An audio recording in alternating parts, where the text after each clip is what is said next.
All right.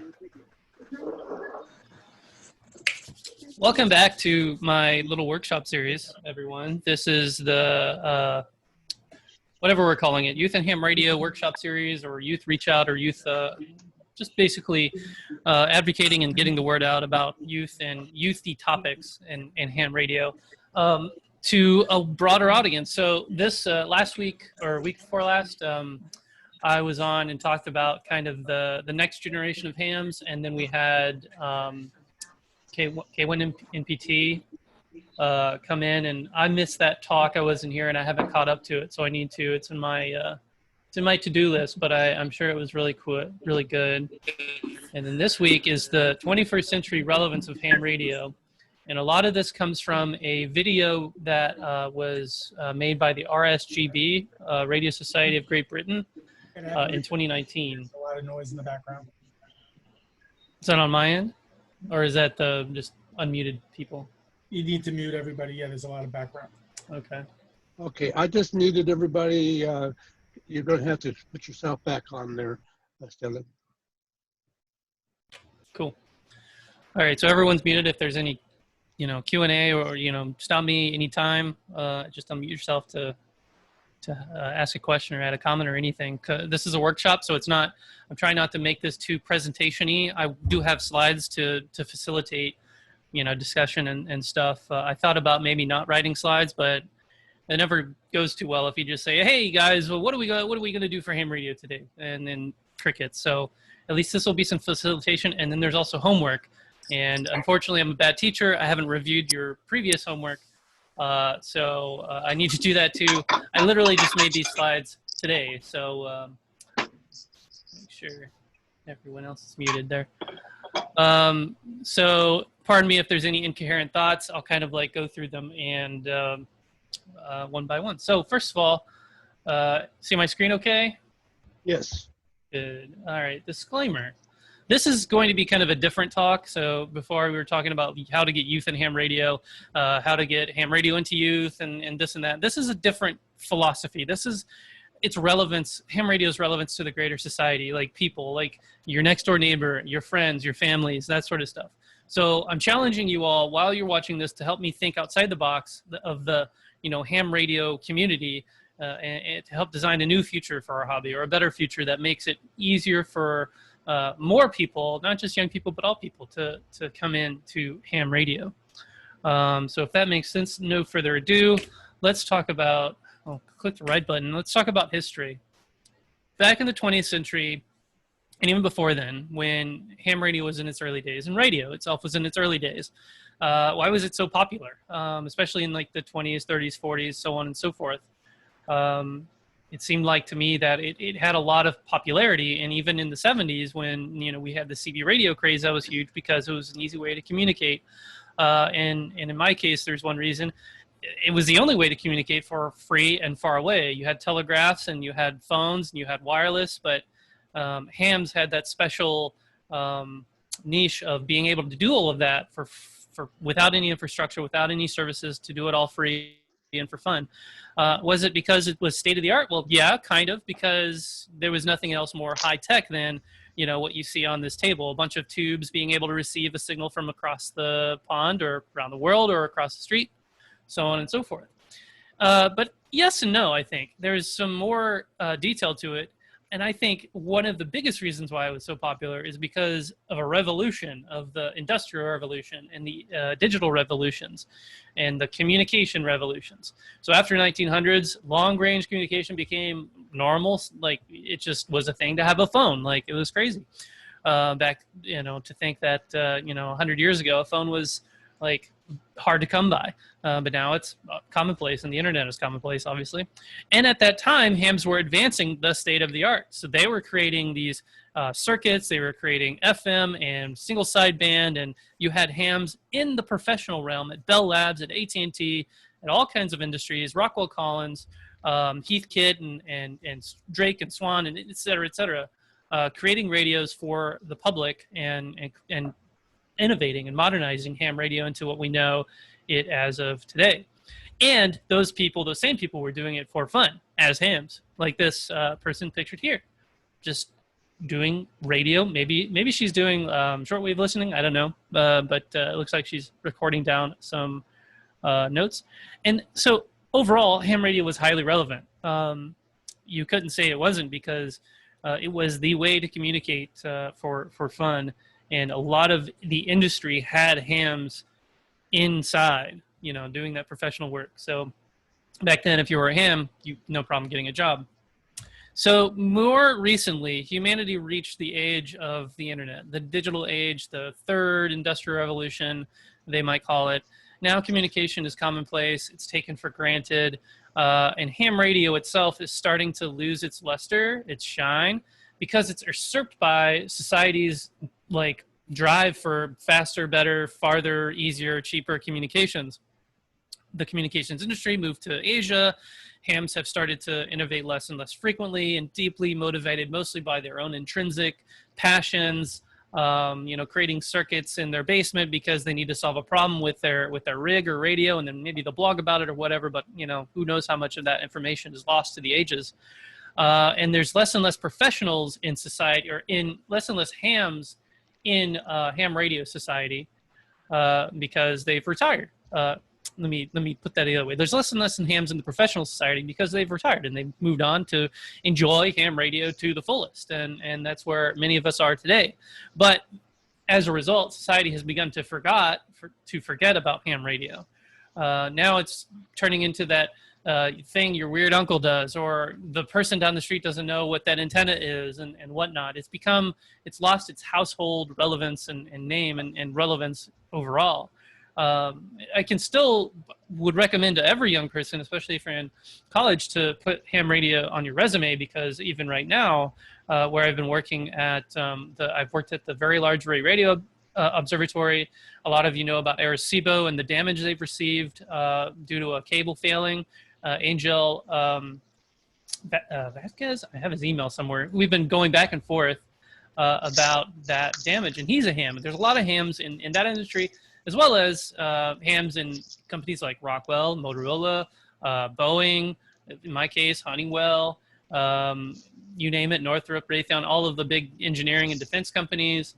And I walked in with a resume, and now my manager still introduces me to people as the ham, because he knows what ham radio is all about. But not everyone does, and some people need to be explained. What does that really mean? Well, he just knows about radios, and I work in communications at Boeing, so, and RF communications, not like marketing communications, so the real communications. But now it's getting harder and harder to explain, and I'm having to rely on elevator pitches. It's just not a common thing to talk about. So now we're at a crossroads, the crossroads of today. The internet is mature, and what I mean by that is we're in a state where it's very trivial for the modern world to communicate around the world, to get an internet subscription, to get a cell phone, yada, yada, yada. So what's next? And what is next is the Internet of Things. And bear with me. I know this seems like this train is diving off the tracks of ham radio and going into industry, but there's an interesting point I want to make and reiterate before we move on, in terms of the whole future of ham radio, the scope of radio in general, radio communications, and bringing the innovation back to us, hams. So the Internet of Things is the connectedness of everything. You can imagine 5G and cars talking to cars, and my refrigerator texting me that I'm out of milk, and my cameras all over the place, all connected to the cloud. And right now there's things like APRS is our own Internet of Things. We've already been there and done that, but APRS doesn't have the same kind of societal impact that, say, a network lightning detector might have, or say the CWAP system, which is run on APRS, by the way. So there are things that are already relevant to society as a whole, to people who aren't hams, to muggles, if you will. But I think there's an opportunity to keep leveraging that by doing things that advance the state of the art from the perspective of IoT, Internet of Things. The thing is, the Internet of Things is driven by radio. It's driven by wireless communications. These things out in the fields, out everywhere, are not going to be connected by wires, and they're not going to have an ISP connection. They're going to talk to each other via radio, and that's our specialty. That's what we do. We talk to things and people, mostly people, via radio. And the kind of drive I have for this campaign, if you will, Thank you. to get integrated into ham radio, or to get IoT integrated into ham radio and vice versa, is three things: integrate, innovate, and resonate. And I'll go into those. Did somebody have like a comment? I heard a blip. Okay. So first of all, to integrate. Like before, we've integrated ham radio into the Radio Society because hams were developing that technology. And so now we can leverage the power of large radio societies and organizations, I think that's misspelled, to cultivate relationships with industry. So what I'm thinking of is, we have FIRST, robotics. We've talked about that before. And it is something that is very much sponsored and put together with by industry, by employers and companies. For example, Boeing, my company, supports FIRST in a myriad ways. We have tons and tons of volunteers, and I'm sorry, I'm not all that familiar with FIRST because my high school just didn't have one. I was raised in Warrenton, Missouri, where we had, a pretty good high school, but I did marching band and tech club. I tried to get a ham radio club involved or started, but that never took off. But we just didn't have FIRST, and I only learned about that once I got into college, which was a little too late. But I digress. Think about ham radio. Think about doing something like FIRST, but with ham radio. Like, we can have communications related or wireless related goals and achievements and design projects and hackathons, sort of things that can be sponsored by these industries, which creates this feedback cycle of getting these youngsters into those industries, becoming a career path, and thinking of bigger picture items, like beyond just IMCOM, beyond the things that ham radio can solve, like disaster recovery and stuff hitting the fan, sort of thing. Think about how ham radio can advance and proactively get into the industries, I guess, and to start to become, and once again become relevant. So integrating into hackathons, hacker cons, like DEF CON was this last weekend, and there is a whole tract of ham radio talks that I got to see a few, and then integrating into the IoT space and figuring out what can we do as hams to help out that state of the art, so that we can bring some of that industry back to us hams, instead of just letting it develop in the professional realm. There are things like, you've probably heard of LoRa, it's L-O-R-A. I forget I don't even think it has like a explanation for what LORA means. It's like long range something radio. And it is a proprietary system that it runs a lot of startups, like walkie-talkie style text communicators, like Gotenna, Beartooth, that sort of thing. They use chirp modulation, which is a very simple way of transmitting transmitting data over a pretty long distance with VHF, UHF. It's pretty robust, is what I'm saying. And I'm really surprised that hams haven't innovated in that space. Like, we don't have our own Gotenna. We have APRS, but that's using Packet, which is Vaudit, which is, or AX25, which is very, very old. Like, it was created before I was born, and it's still working today, but it's not as robust as chirp modulation or other modulations.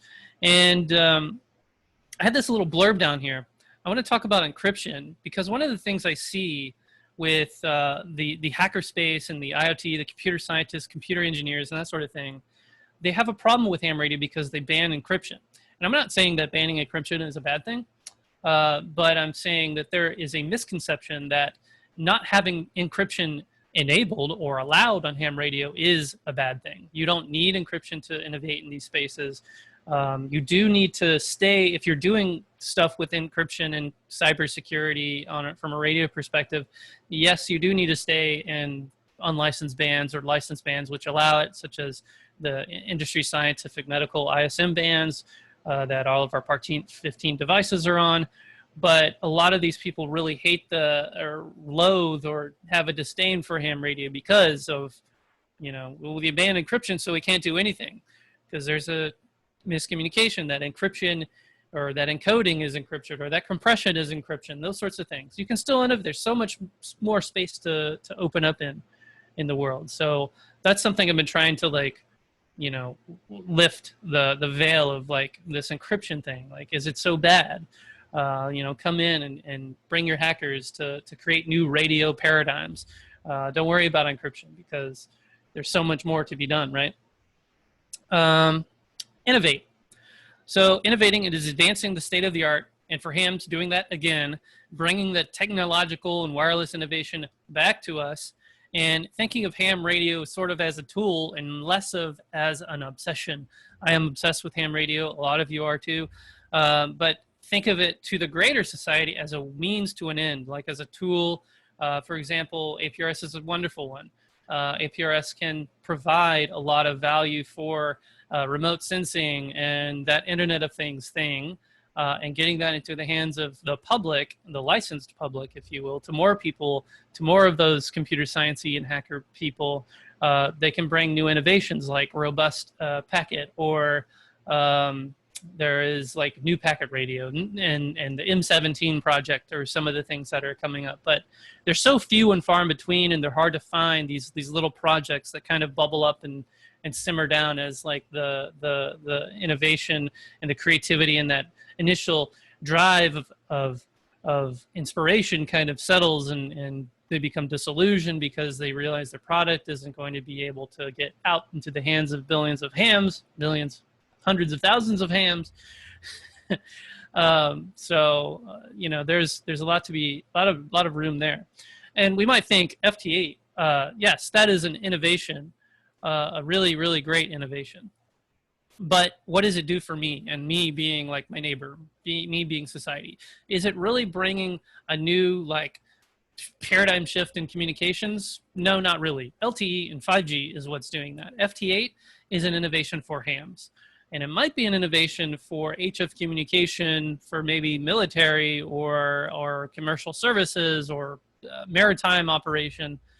But again, not really helpful for the greater public. And I might be wrong there. So I would like to hear what you guys think about that. Because right now, FT8 is a way to just get a bunch of contacts and to sit and let your radio, make QSOs, which is totally fine. I love FT8. I love the robustness and the simplicity and the ease of operation to just rake in tons and tons of QSOs.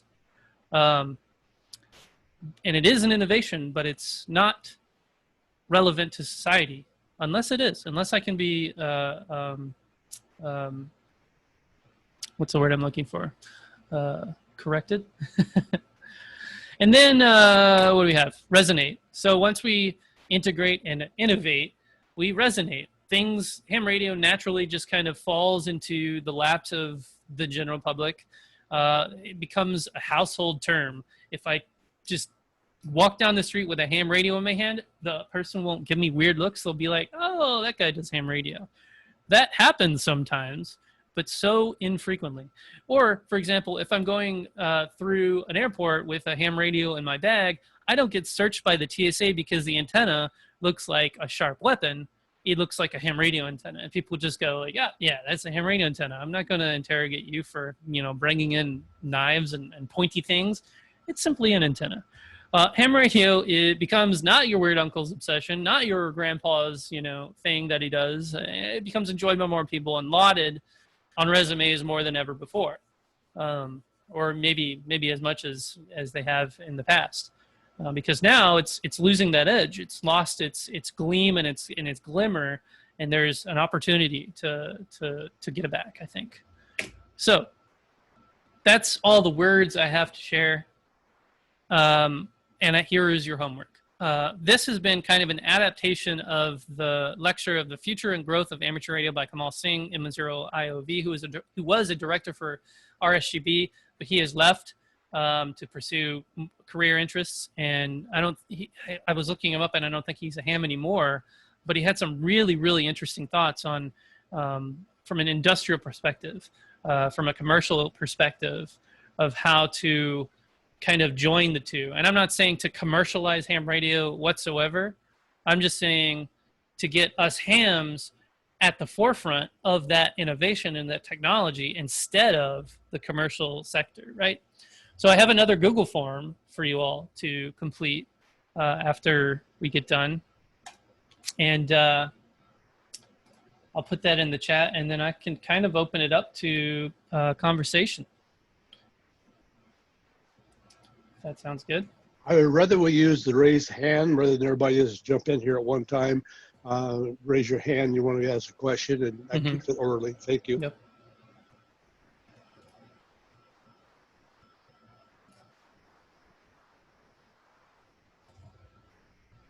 So yeah, that was a philosophical kind of like hand wavy sort of thing. Probably not what a lot of people expected.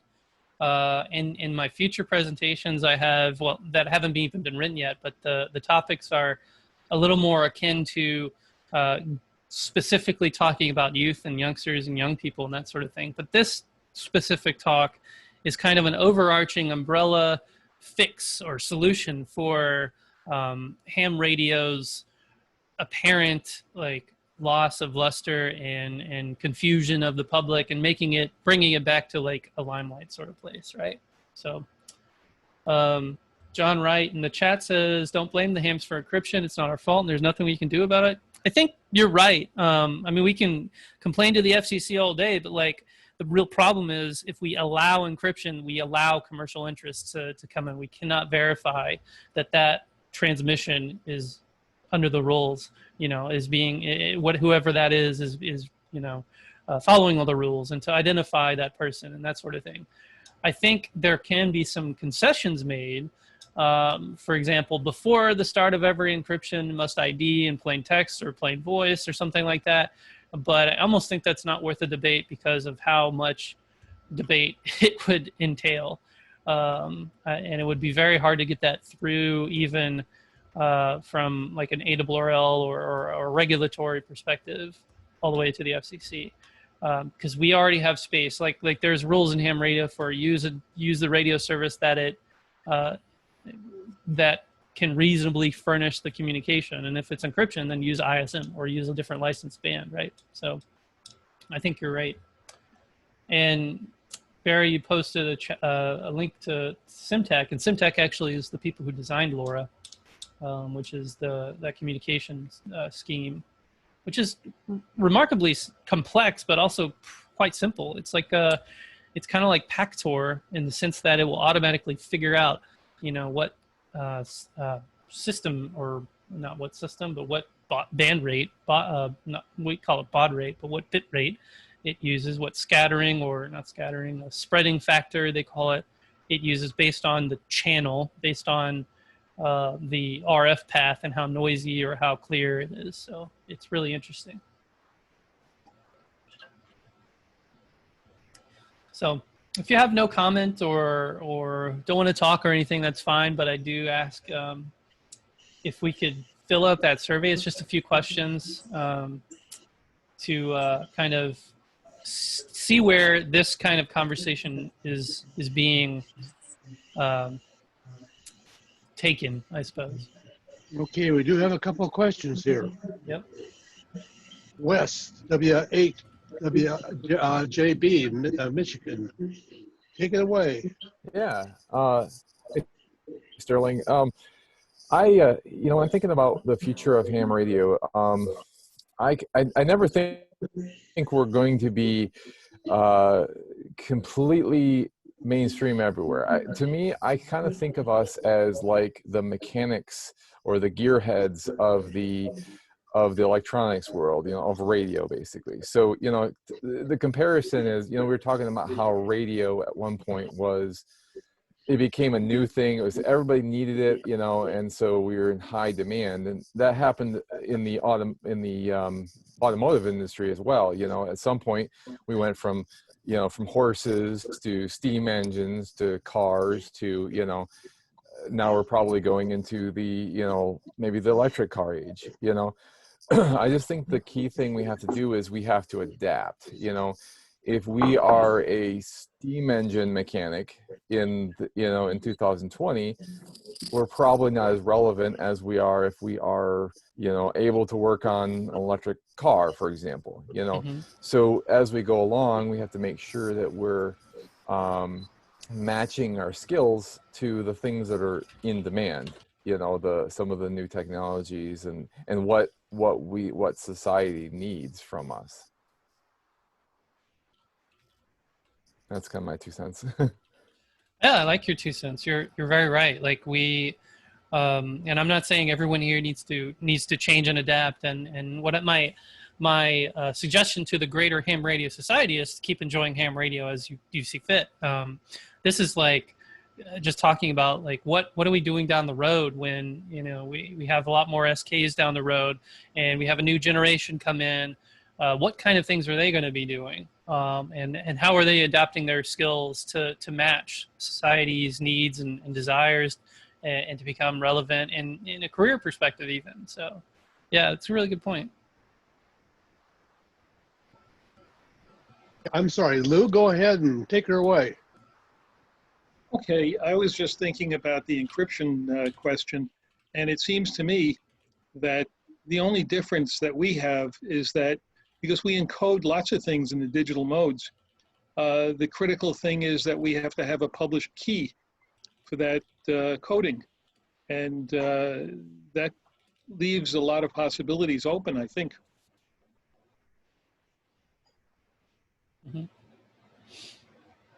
Right. If one of the arguments in the encryption debate is, well, if we make the public key and the private key both public, then and we do an experiment and you know, we don't have the intention of actually obscuring the message, then we're totally fine. But that also upsets a lot of people because sometimes the public key and private, whatever the keys you have are hard to find or hard to get. You know, you hear something on the air out of nowhere one day and you're like, what's this? And it's going to be impossible to find. Like, you know, how are you going to Google, like, what is this sound? You can record it and share it around and eventually it'll come around. But I have noticed that. I don't know if you've ever listened to ham radio at odd hours of the night for hours and hours, and there's just a weird signal that I can't find in FLDigi, I can't decode on WSJT, and I record it and I send it to the signal identification wiki people, and they're like, I don't know, it becomes a new signal, new mystery, and I don't know if it's a ham playing around or if it's some nefarious party out there, you know.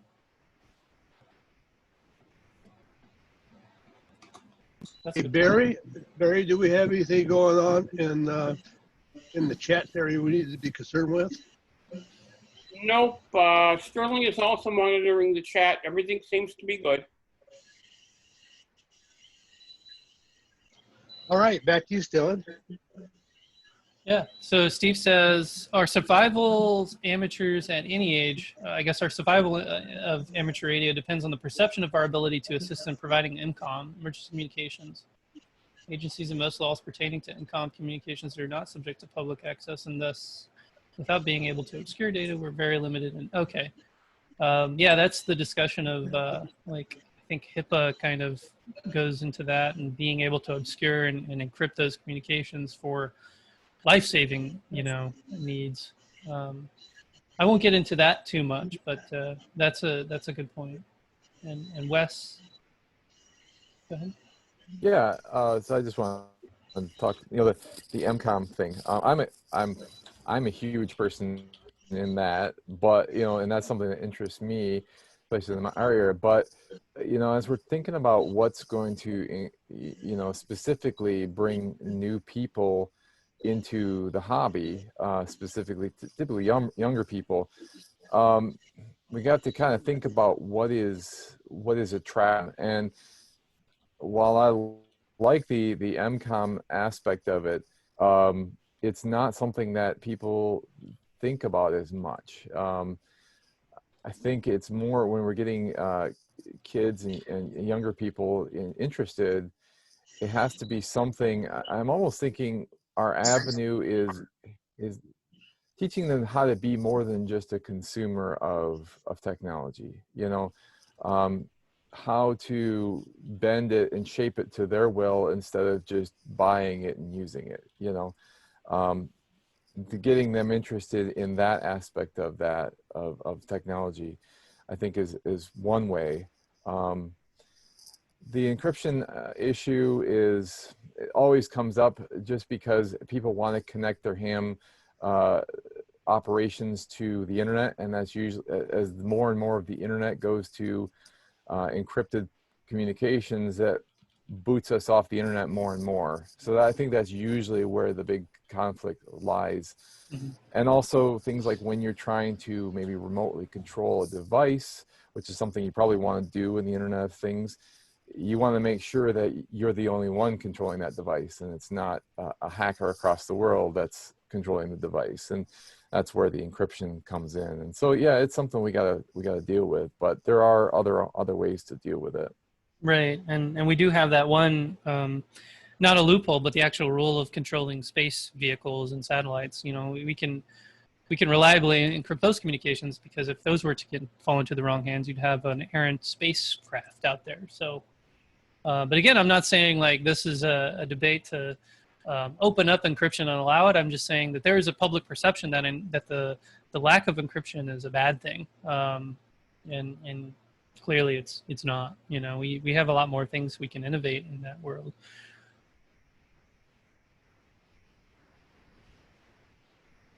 Oscar, I see your hand. Your actual hand is up. Yeah, because I cannot raise my hand. Oh. I'm a co-host. Sterling, it is interesting because one of the things that our youngsters, we need to teach them is that they have like unlimited range.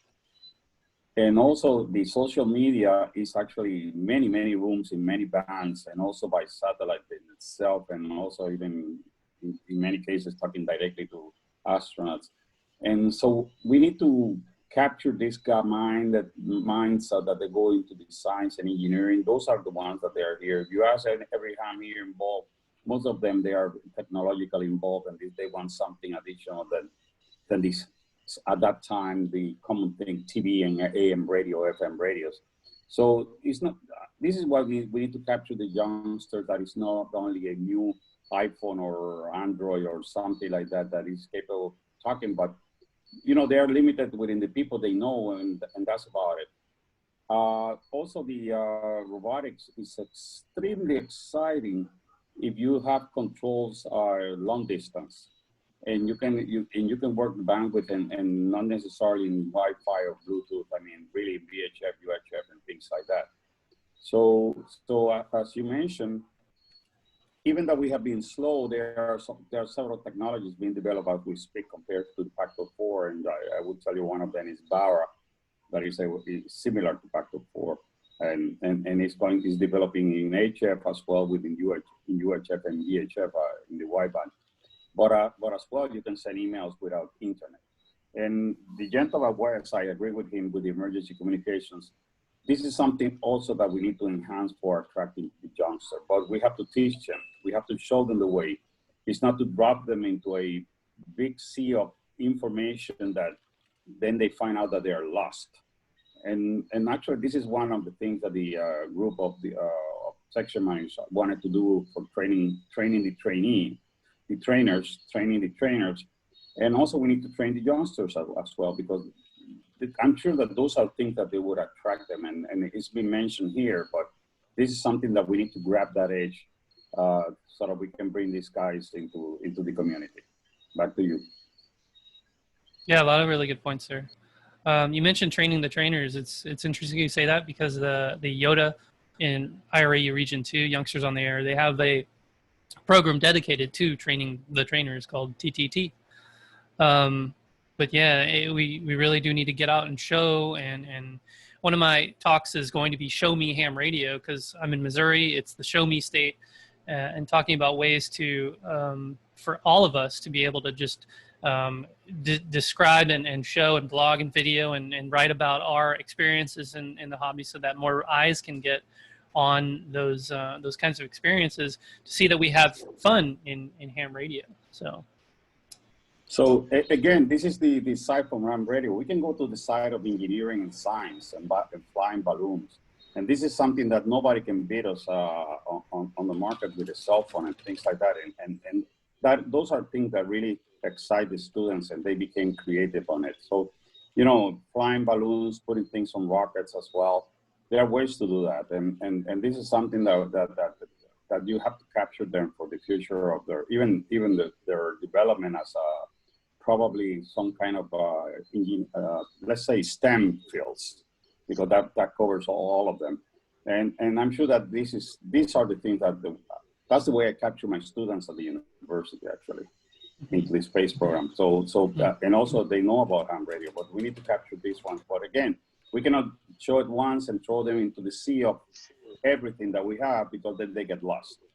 We have to show them skills, small blocks of skills, that they get really in love with it, and they will learn from then on. Because it's, as you know, education is an exponential curve, because if not, it's too high, too steep, and they cannot follow. So we have to teach them how to learn as well.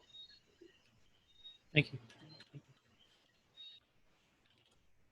Okay, Tom, if you're done there, we got Tom up. Go for it. Okay, can I be heard? Yep. Very good. We've had a number of opportunities to do STEM nights, and we've taken every one we've been offered.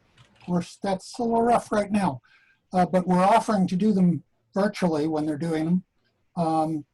And we've attacked it from two ends.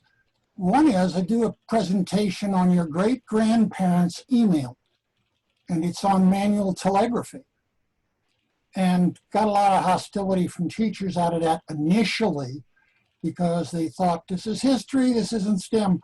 But when I started telling the students that this is how it all began, and none of your cell phones or computers or any of that is any smarter than this.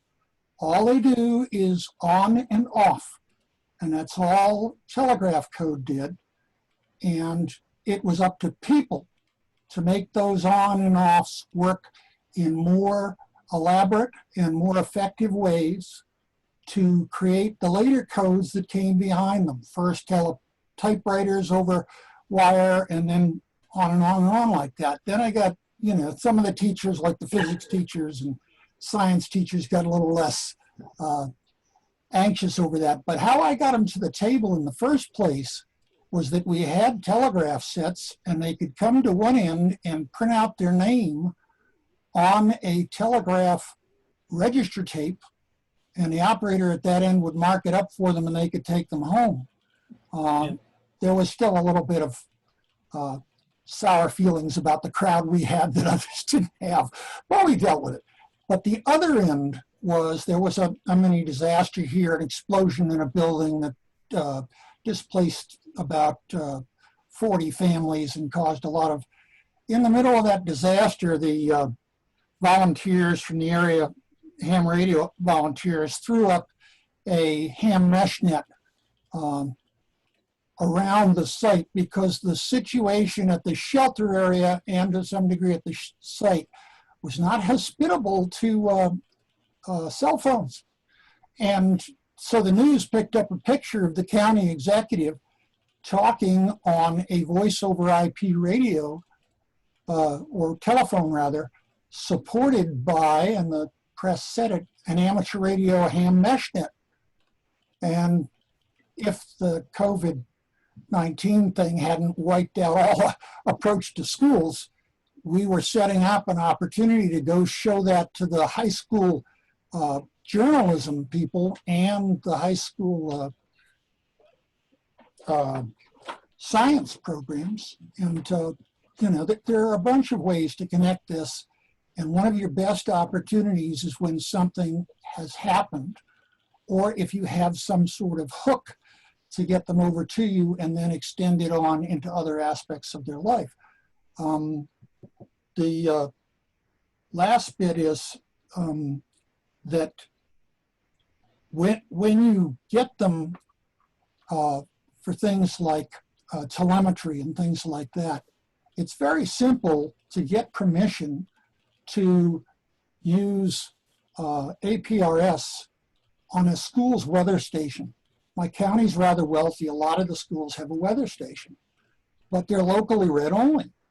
Got permission to put several of them on APRS. Told the kids at the STEM night, okay, pick up your phones, put in this address. Do you see your school's weather station there? And they said, yeah. And I said, well, that's because the weather station is giving it to the internet, and the internet offers it to you.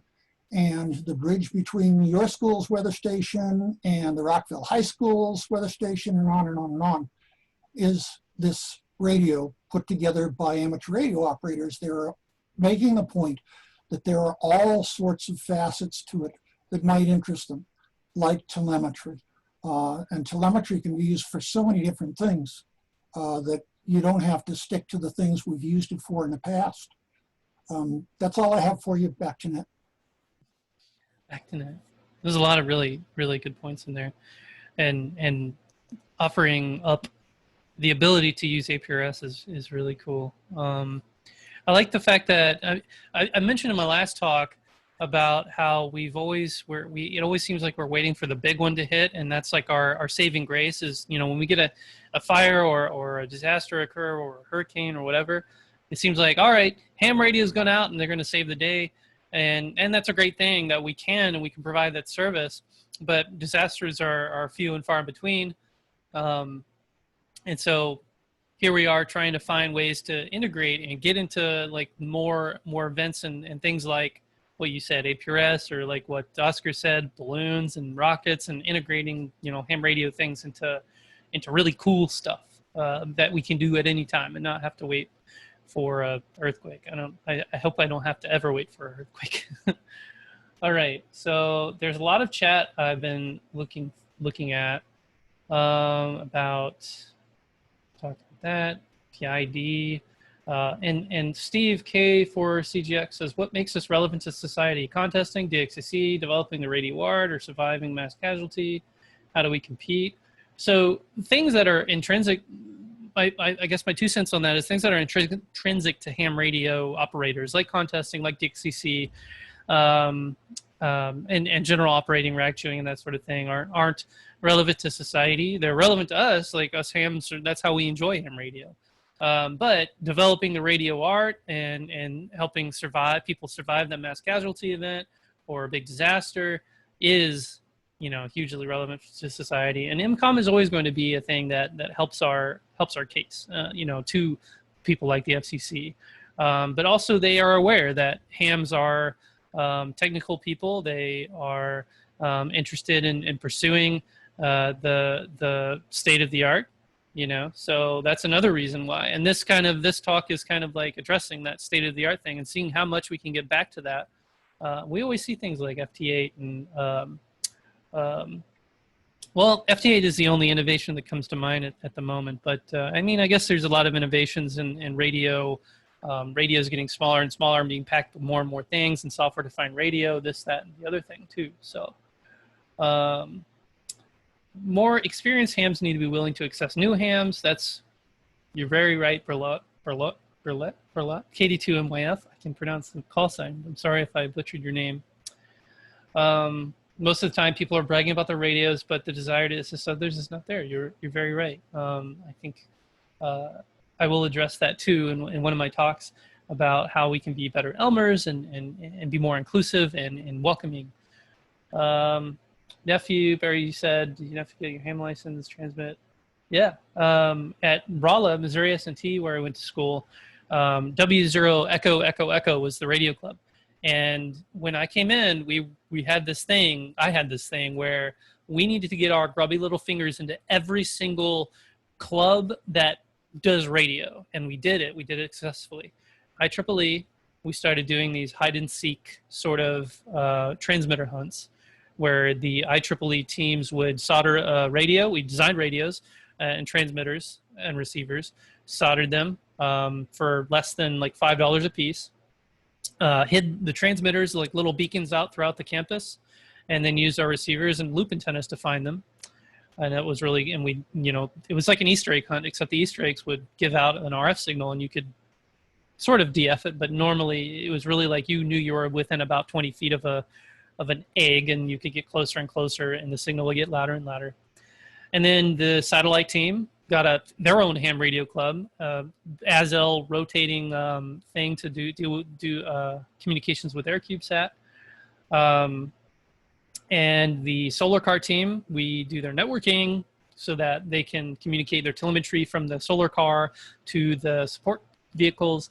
We also had Mars rover design team, same sort of thing. We had a robot out in the field. We did the networking communication for that. Even solar house, we would put an APRS node on the solar house, which was a house completely disconnected from the grid, and that APRS would send out the telemetry to the greater population, and a couple other things, robotics and you name it. We got into mining to deal with like communications in mines. We gave presentations on leaky transmission lines and how, to rescue people and to create a chain of communication down into cave shafts. So there's a lot of things ham radio can get their hands into, especially in a college. So just going through the chat, there's been a lot of chat messages. So everyone wants to raise their hand like each of us. Every younger person has different interests. Yep. Trick is finding the ones that are interested. Doug, W4DBL, has a good point. Some people will some young people won't have an interest in ham radio no matter what you do. It's like dragging a horse to water. You can't, force them to drink. But some do, and that's what we'll, keep latching onto. You like DXing contests, but the future is not secure if the public respects. Yeah. I think ham radio will never change, like contesting and DXing and the core kind of traditional ham radio isn't going away anytime soon. I think people, like what I'm basically trying to do is to usher youngsters and new people into ham radio through these means, through relevancy and that sort of thing, so that when they retire, they have something to do in their free time. How do we convince more to mentor? I don't know. Mesh. Tom, share the presentation. What about soda? Someone's on the air. Parks on the air. Things that integrate hiking. We can get that into ham radio too.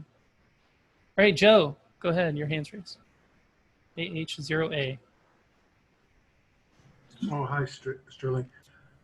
One point that came up in the RSGB presentation near the end was his perception of the need to do something that is big, nationwide.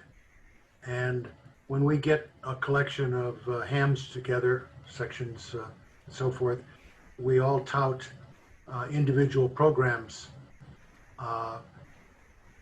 Something that is very, very good in a county in Nebraska can be significant for that local community, but it doesn't do much for someone living in Ohio, and it doesn't make amateur radio appear to be more relevant to amateur radio.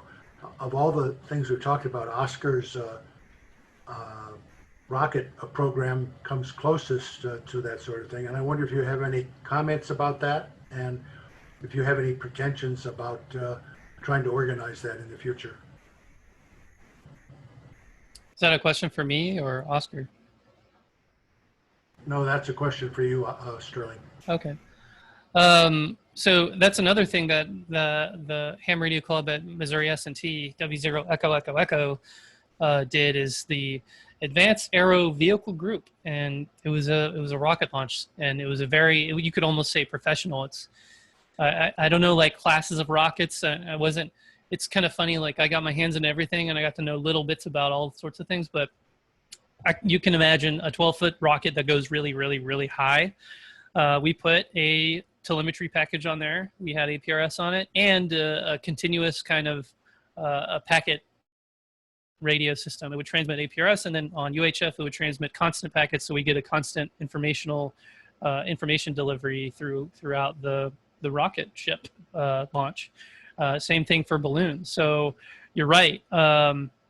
about the dichotomy of like this massive, huge, overarching program versus these little things. Ballooning is also a thing where you can shove a ham radio payload into a high altitude balloon along with cameras and stuffed animals and that sort of thing, and that gets on the news super quickly, and it's very easy to like market. Oh, by the way, there was a ham radio thing, and that just like puts an earworm into people to investigate a little more, and that's how we get. It's basically our lure in the pond is that sort of thing. So I don't know if I'm answering your question fully, but I have participated in some high altitude balloon launches and that sort of thing, and that's what I've seen. It's a lot of not very much perception is really put on ham radio, obviously, because there's a lot more things going on with the balloon and science and atmosphere and that sort of thing. But it does have it has its role, and a lot of times, especially with these circumnavigating balloons, there's no way you could see a track of those I guess low altitude balloons without ham radio. So.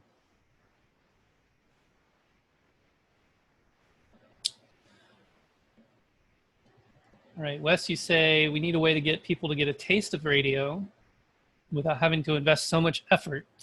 To address that, I had a few programs. One of them is obviously remote ham radio, which has like a youth program, or remote ham radio operation in general is a free way to get into ham radio. WebSDR is an easy way to give people a taste. What we used to do at college is put up a table at our organization kind of fair, and we would have a tablet with a WebSDR or with an RTL SDR dongle, so like thing you could actually like plug in and see an antenna plugged into and be able to pick up the local radio stations and to see what a radio station signal looks like spectrum wise and to tune, and then also go into other bands like the police, fire, EMS, and then ham bands, and you know, we could see APRS and that sort of thing, and be able to decode, but you would be able to see and hear. Another time we had an FT or a ham radio, an FT897 up on the bench connected to a piece of wire that's strung on a tree, and there was a CW contest going on. So throughout the entire courtyard, you could hear a CW because we had it turned up to the maximum volume, and people were like telling us to turn it down. But a shocking number of people came over and said, "Is that Morse code? Is that still a thing?" And that's how we got like 60 people to sign up that day to get on the email list. So that's right, getting a taste through the internet and through Fox Hunts, FRS, GMRS, LoRa, GoTenna, and that sort of thing too. That's right. Right, Wes. Thanks. Okay, any more hands? I think I got through the chat. I don't know if I've addressed everyone's comments and questions. So if I haven't, just throw it out there.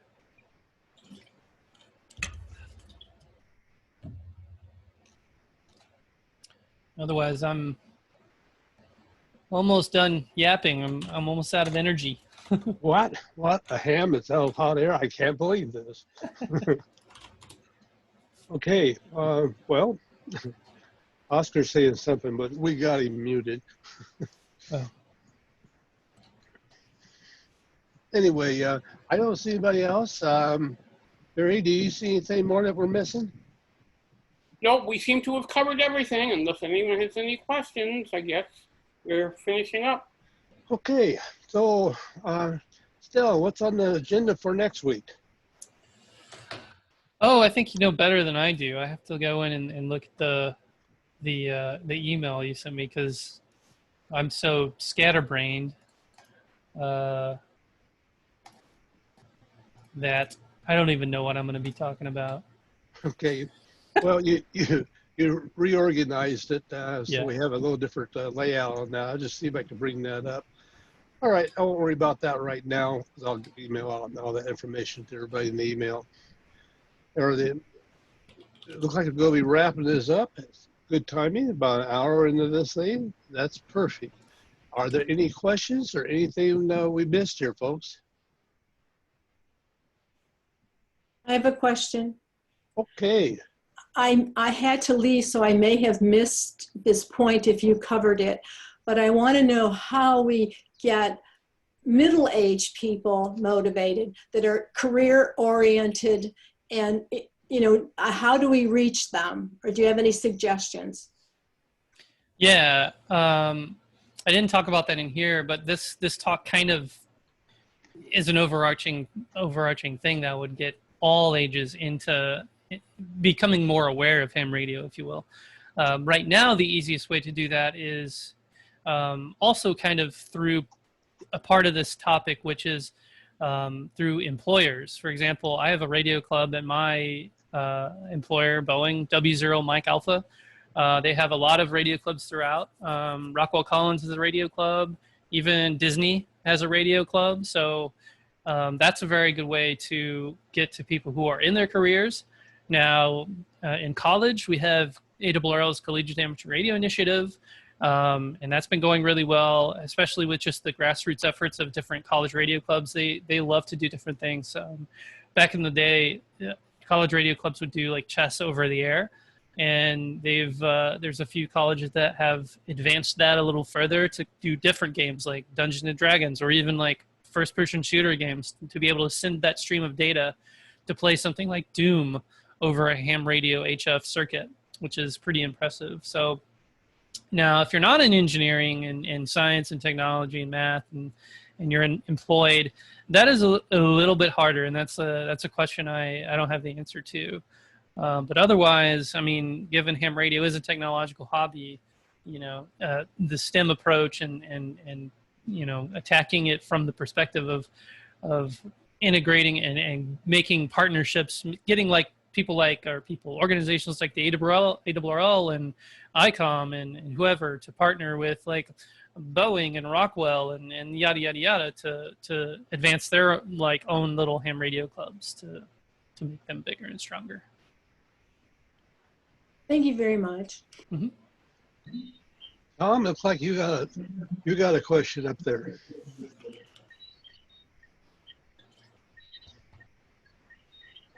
I'm sorry, I may have just left that up. Okay, Tom, we'll put your hand back down. Okay, anybody else?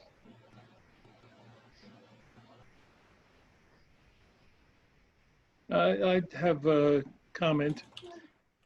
All right, go ahead there, Lou. I'm just curious how many people attended Carol Perry's youth forum on Sunday. The kids that she had on there were absolutely amazing. And I think they give some insight into the STEM and STEAM and stuff like that. And I know it's available. Sterling, you can explain how to get to it.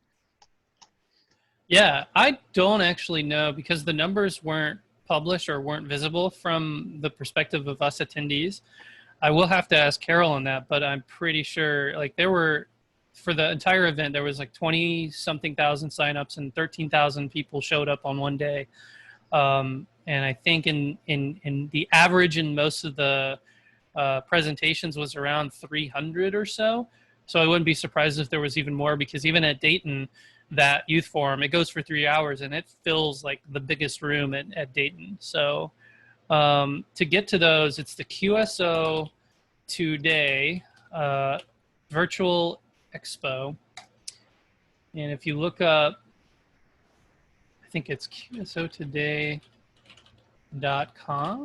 Let me get that right. qsotoday.com. And if you go to expo, let me put this in the chat right here, make it easier. QSO Today hamexpo.com. There's a button there that says click here to get to the expo until September 9th. You can click there, log in. I think you have to like register first, and then you're able to get to all of the presentations. There is also a way around that. He has all the presentations on YouTube, but they're unlisted. So I'm seeing if I can get a playlist to be able to view those on YouTube directly without having to go through the QSO Expo. But I think he wants you to go through this so he can, track and monitor and do all that sort of thing, since it's a, big expo and all that. So if that helps. Okay. Well, I just looked at the list here, and next week on 8/19, your presentation as is scheduled right now is Don't Be Shy, Show Me Amateur Radio. There you go. Yeah, I mentioned that. So we'll talk about things like what I do. I do podcasting and YouTubing and blogging and that sort of thing. And I'm going to give some hints and tips on how to show off your passions in ham radio to the greater population, not just your ham friends, not just your not just on QRZ and eHam, but to everybody. So I got to write it though. So wish me luck.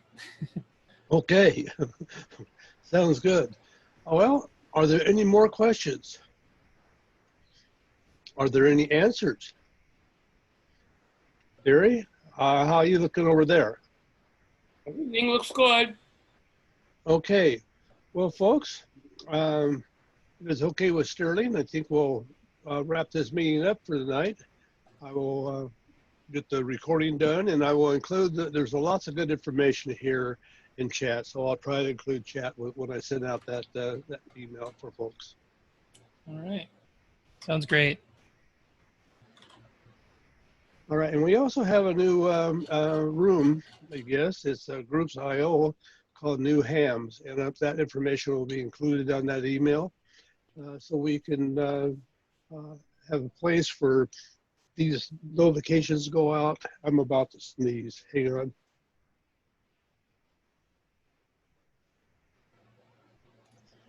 Thank goodness for mute buttons, right? At any rate, so we can get on there, chat amongst ourselves, share ideas, and so forth. And I'll give you the information how you can join that and get that going.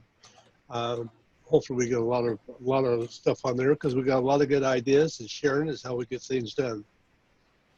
Okay, with that, I don't see any more questions. Sterling, are you okay?